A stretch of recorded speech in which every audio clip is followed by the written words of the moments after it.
right, good morning, everyone. I am Ayushman, Bureau Head at Entrepreneur India, and moderator for this panel discussion on human skills in a world of digital and AI, the shift towards human centricity and what this looks like and why it has grown. The topic is very, very relevant because we are all humans in this room, right? We are all keen to understand how will AI impact us. Is there any AI in this room? No. Uh, uh, so we have a very esteemed panel today with us. We have Milind from Bajaj Electricals, Mr. Priyank from Bounteous and Acolyte, and Saikat from Microsoft India. You know, my son in primary school comes and tells me that he will use Chat GPT to do his homework. When I asked him why, he said, why not? Because it's a tool available for me to use, and I should make use of that. I think it's a valid point that he has made. But my concern about using excessive AI is that we could lose our inherent human skills of thinking, right? I mean, history has proven that we have lost our power of memorizing. For example, in the past, in the days of landline, we used to remember at least 10 phone numbers, right, of our family and friends. Today, I think I remember just my own number and that of my wife's. So clearly, it has reduced our power to think and memorize things. So I think the concern about using too much AI is that if you're using ChatGPT, so if children are using ChatGPT today, my concern is, will they be able to create a ChatGPT kind of a system of their own tomorrow? So in that context, I would pose the first question to the panelists. So in an era of AI, what is the demand for human skills like leadership, communication, and emotional intelligence? If you can just introduce yourselves and start.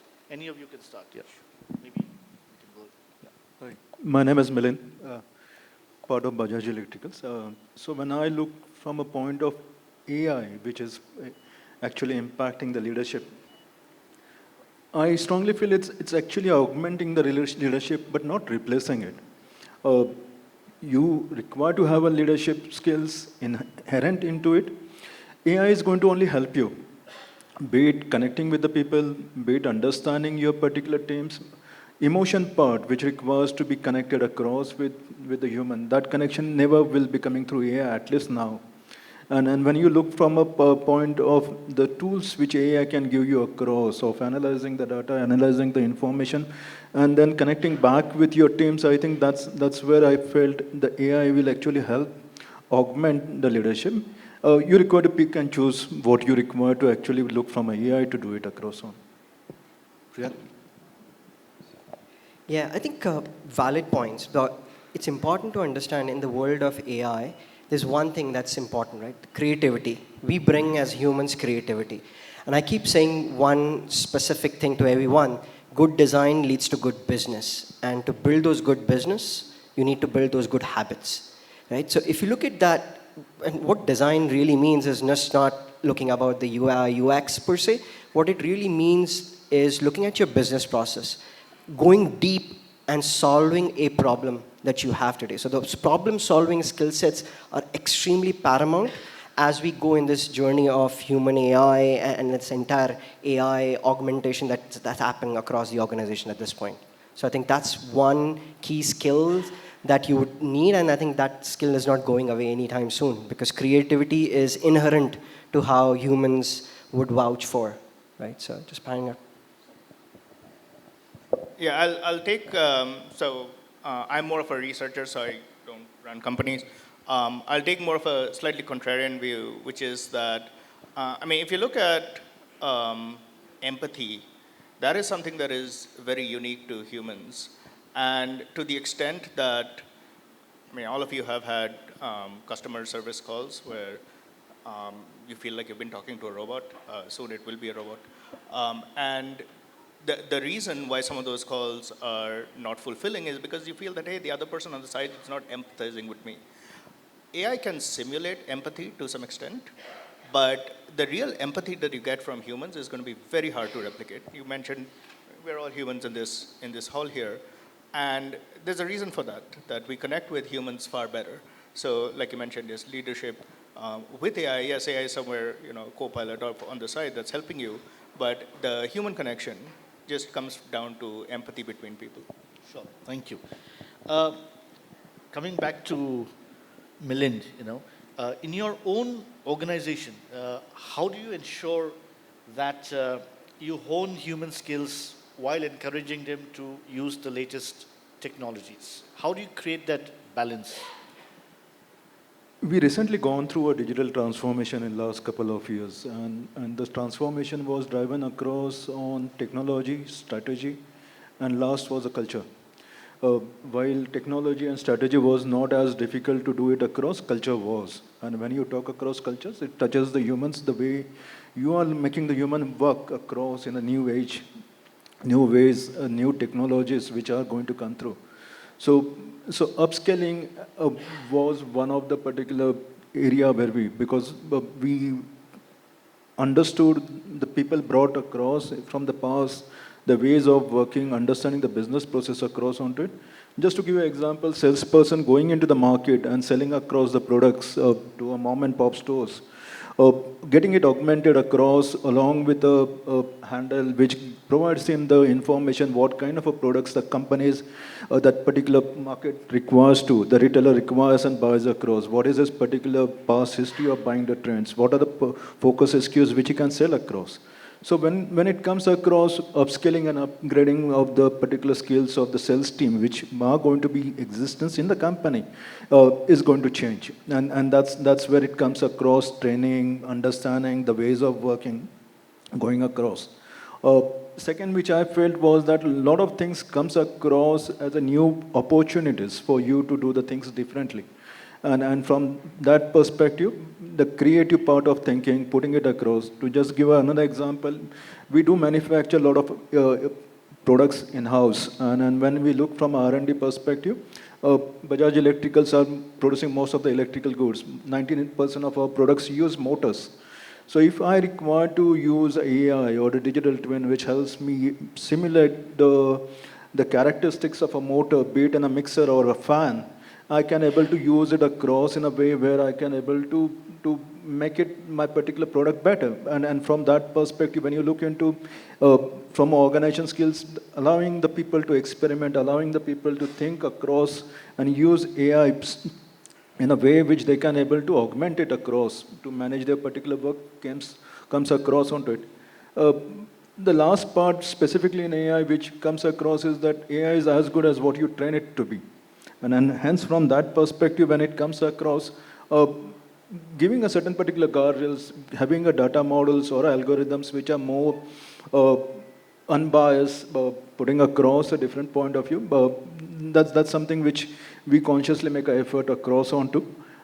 So from an organization perspective, culture is the thing which we felt we required to be ready with, and that's the way which we work across. Thank you.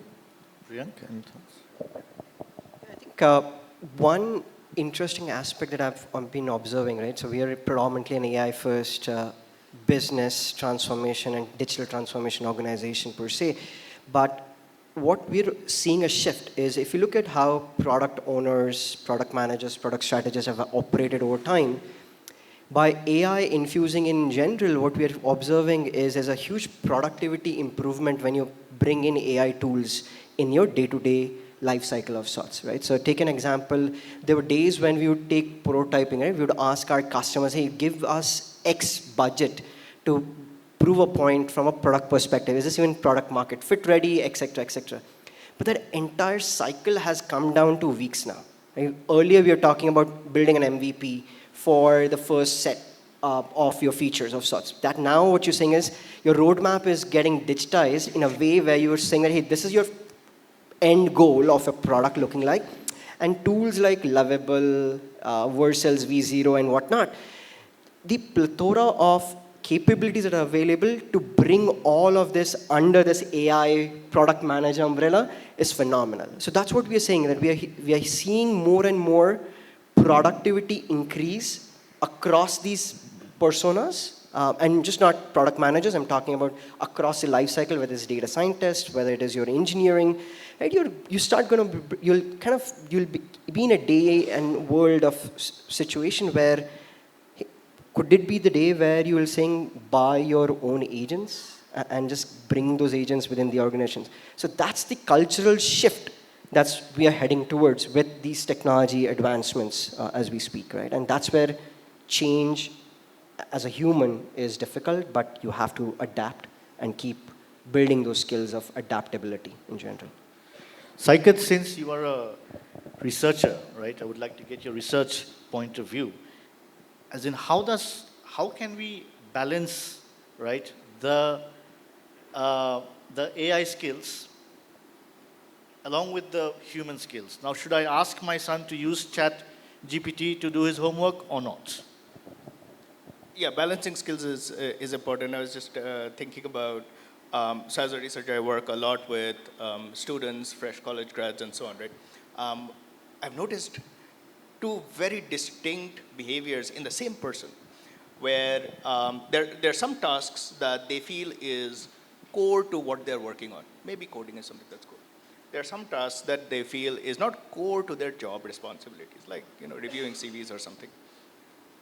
When it's not core to their job responsibilities, they're using AI all the time. But when it is core to their job responsibilities, they have this feeling that, hey, if I use AI, maybe tomorrow I'll get replaced. And so they try to not use AI. And it's like this sort of not invented here type syndrome where they're like, I can do better code than the AI, and I'm going to compete with the AI, and look, I got it better. And that's sort of where the culture shift comes in, where a few of them slowly realize that when they start using AI for their core job responsibilities, that, like you mentioned, that they're far more productive, especially in the context of coding when it comes to GitHub Copilot, Cursor.ai, and so on. They start realizing, hey, it's even a lot more fun because I don't have to worry too much about the nitty-gritty. You were mentioning about phone numbers and so on. It's like the reason why we don't need to memorize phone numbers gives us flexibility in our minds to go memorize other things, right? And so they start to naturally pick that up. But in terms of how to get them there, the culture shift that says that, hey, it's okay to use AI for your core job. We want, so to your question about should your son be using ChatGPT, if your school allows. I mean, he'll be doing homework much better, faster with, in the 1970s, I would say with a calculator. In the 1990s, I would have said with a computer. In 2020, I would say with LLMs, that he would be doing far more higher level thinking once kids don't have a not invented here syndrome, so he'll be fine. But the ones that are already in the workforce, getting over that mental shift that, hey, I can actually now think at a higher level is definitely something that requires a culture shift, and we want to encourage that. He's going to thank you today. Just one point I'll make though, right? That using ChatGPT to get to an answer is one way. But what's important is there are tools. If you look at Khanmigo, right? Khan Academy launched something, right? Their intention was not to get you to the right answer, but a process to reaching to the answer. So you're asking questions. And I think in kids, modern day world, I think everyone, we want to have that creativity going on. And we want to ask the right sort of questions and get AI to ask us those questions as against just giving us the answers. If we encourage our kids to go into that mode where you're getting an answers, then you're defeating the purpose of learning in general, right? That's what I felt.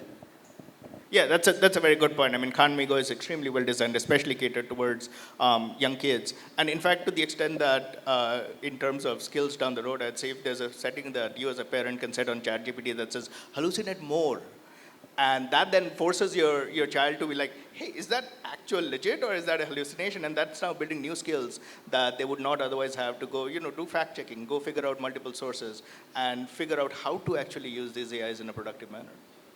Okay. Next, question that I would like to ask is, what are the ethical challenges that you foresee as AI continues to grow? How can humans ensure that AI systems are designed to actually enhance human values and not the other way around? Would you like to start? So when I look from AI, it's does what you want it to do. And when you want something to do, you always bring your own biases, the way you look at the perspective of the things and code it across, or you choose the algorithms to put across on. So getting it unbiased for me, getting it as fair is the most ethical way of actually coding the AI. Again, to give an example, today I have got AI which filters the resumes out, whichever comes across to me. Uh, Even a human being has a bias. So today, when human beings also looks after, they look what gender the candidate is, what is the age group, what is the location. So when we do the filtering of the resumes, we take out those particular attributes which are not relevant from a work perspective, be it with respect to understanding the work experience, understanding the qualifications which are required primarily for the job. That's the thing which requires to be put in. So biases are everywhere, even human does it. And hence, when you look into inclusivity, getting across a lot of different particular ideas from diverse group of people makes it unbiased. And that's the way in which we try to work across to make AI as ethical and as fair as possible. Thank you. Yeah, I think I'll just give some examples right here. Go back to a month ago, we had Claude, or rather, I think late last year, right? Claude launching computer use. Lately, we saw ChatGPT launch Operator. Initially, when you start playing with these tools, you get blown by it, right? The capabilities of reasoning and whatnot that's coming out of the.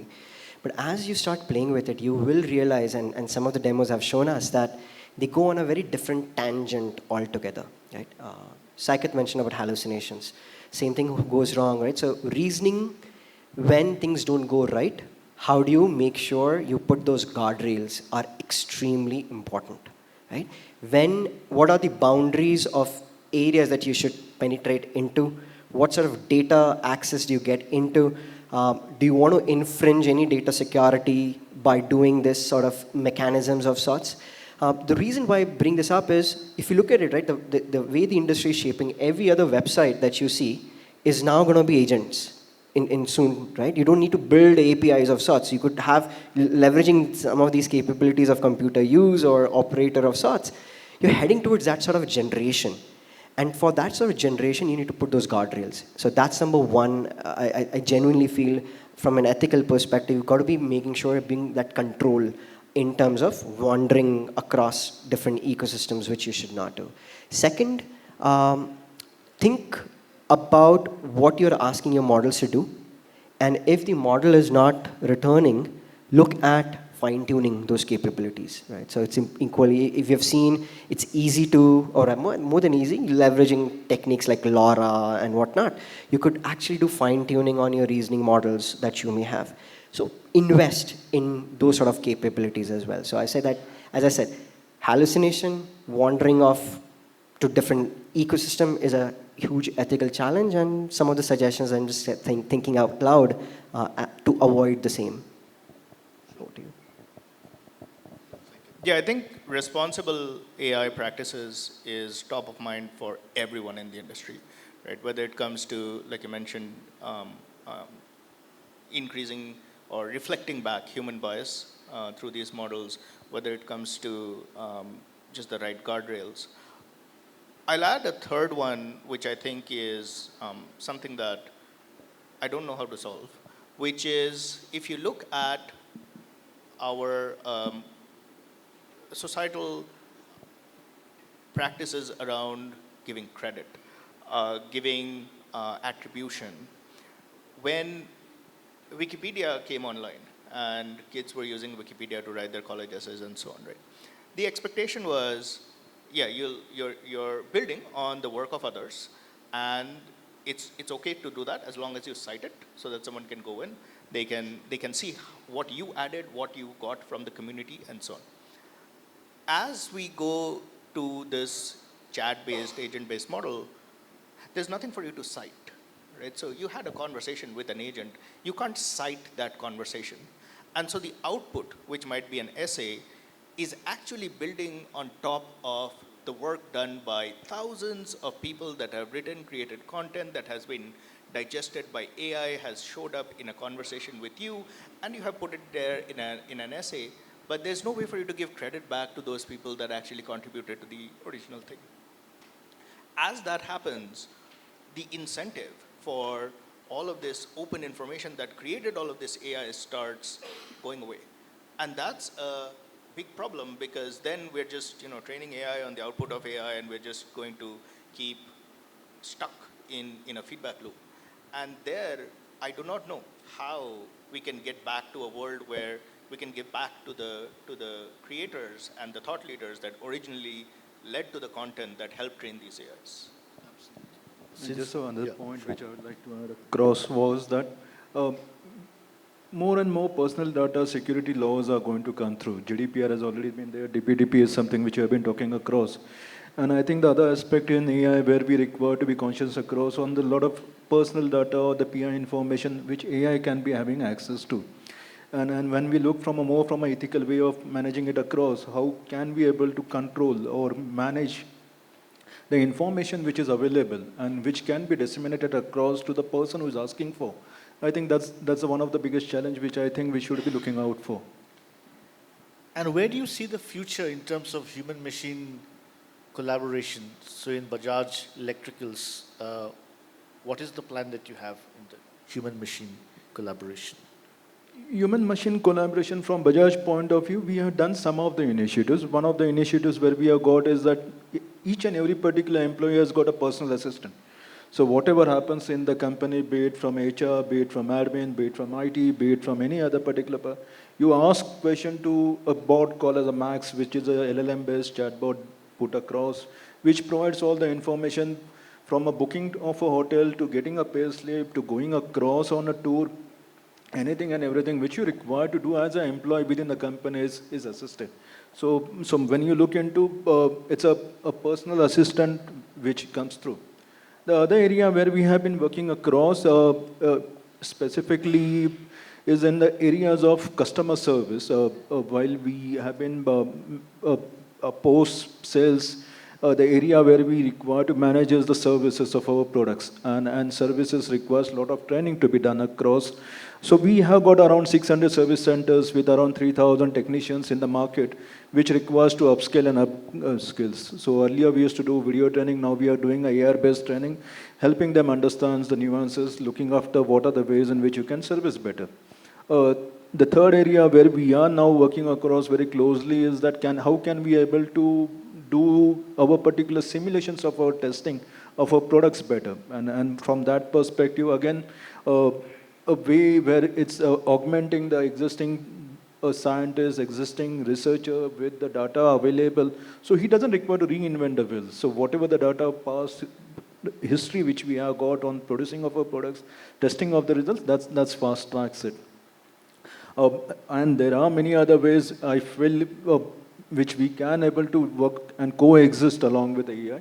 But then these are the few examples which I would like to cite across. Sounds good. Priyank? Building on what Milind just mentioned, I think what we are heading towards and what we are seeing in the industries that we are partnering with, right, in co-creating products with some of our customers in the BFSI space or in the telecom space, we are heading towards an ecosystem where everyone wants to build an agent marketplace, right? So that's where and each of these agents have human in the loop component imbibed into it, right? So that's agent marketplace. I'll give you a classical example, HubSpot.ai, right? What they are doing is they're just building agents for different business workflows or business steps within the workflow. Each of these have their own individual agents. And as you look at this, right, tomorrow, building on that same point of agent marketplace, you will be in a situation where, as I mentioned earlier, buy your own agents. So employees would eventually bring or buy their own agents into the organization, and organizations will have to adapt and look at what things will happen. So that's where that human AI collaboration will increase by bringing these agents into the organization, building agents for the organizations, such that we have an agentic behavior, and that's where you'll have those reasoning models on top of it and saying, hey, which agent should I be talking to for a given scenario of sorts. So that's where I think we're heading towards from an AI, human AI touch point per se. Second. Yeah, I think building on that, that is the key question, right? Which is, how do we design the user interface for this new capability that we have that fosters the right kind of human computer collaboration that we want? You mentioned humans in the loop. That is a user experience design paradigm that says that we have an agent, but the agent does not have the autonomy or authority to do something, because we want to make sure that there's a human that is in the loop and checking every time, making sure that it's not going out of track. And that's a user experience design that we all as a community need to solve. There are lots of these other models. Copilot is another model where it says that, well, we have two equal entities. One of them is the pilot, one of them is the co-pilot, and the role might switch just like it does in an airline. And that's a different user agent model. There's another one which says human in the, so we talked about human in the loop where the agent is the primary. There's the other one where it's always human primary and AI is just sort of a helper off on the side. You may not even know that this human is using AI somewhere on the side. And these are all sort of three different possibilities of designing the user interface. And I'm guessing all the startups in this room, are going to be experimenting with user interfaces in all these different ways. And we'll see which ones actually empowers humans. And those are the ones that will naturally sort of take off and become more and more popular. I mean, going back to the 70s where the new technology at that time was the frame buffer, which is what created the graphical user interface. Until folks at Xerox PARC had the idea of creating that mouse that allowed you to use the frame buffer, we could not have had the GUI revolution that we did. And we now have a new technology, the AI. We just have not figured out what's the equivalent of the mouse part of this, controlling this new technology. Sure, thank you. At this point in time, may I ask if there are any audience questions from anyone? Yeah, we have one from there. May I have can we have some mics here? First row.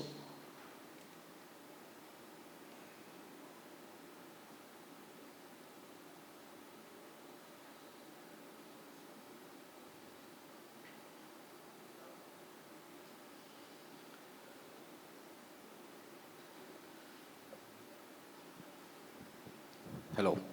Yeah, very good morning and thanks for sharing your inputs. This is Prasad from RBM Software. We are an IT services company. These thoughts, any one of you can answer.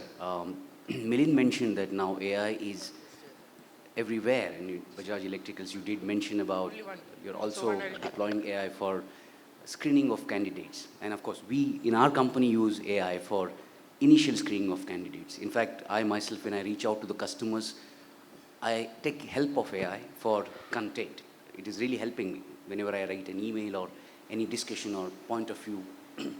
So my question is, the level of penetration in usage of AI, is it going to be sector specific, within sector or function specific? Is it going to be, for example, when let's say Bajaj Electricals you design motors, right? So you might be using some softwares.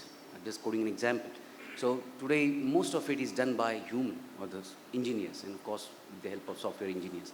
Do you think that AI, for that matter, and since Saket, you also do research, right? So is it going to be function across the functions? Like it could come in manufacturing, it could come in design, it could be in logistics, supply chain, and of course, along with that, is going to be sector specific, for example, electricals, automotive, because that's a big area where AI would find, I would say that's what my estimate is. AI would find a lot of usage going forward.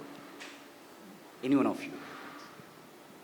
I actually don't think so. It could be a sector specific. But what the key which I normally look across is that you have got a solid technology. Technology on its own cannot be used unless and until you have got a use case.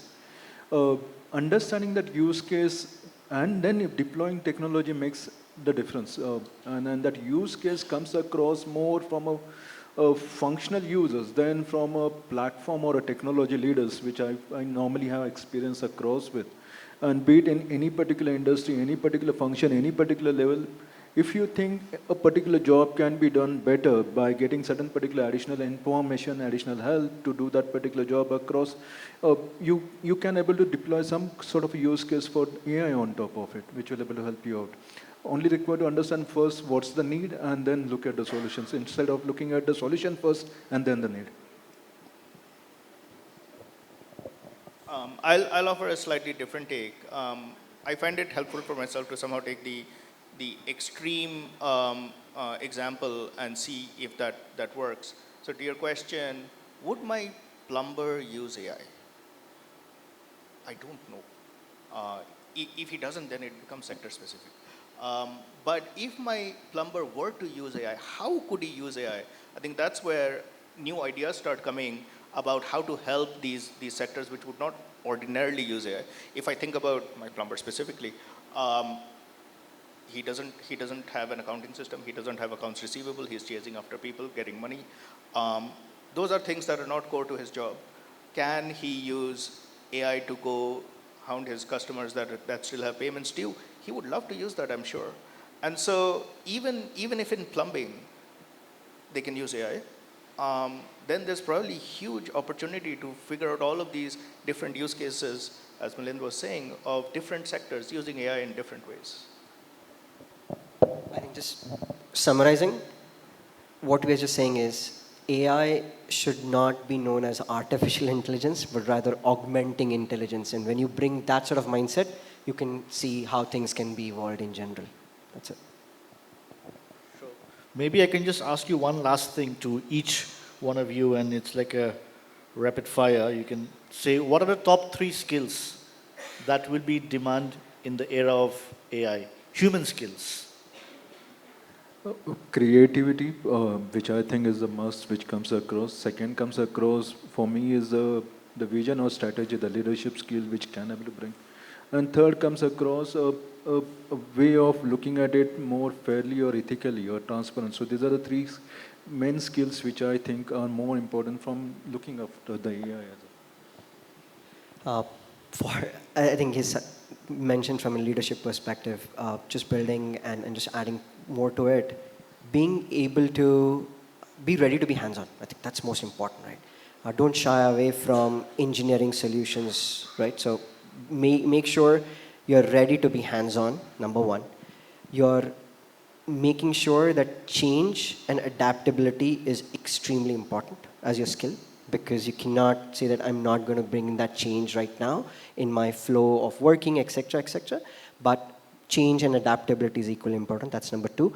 And the third point is learning to build fast, learning to question the status quo, and learning to make sure that you are able to deliver things faster is another skill that you will need to build. And this does not mean just throwing things into production.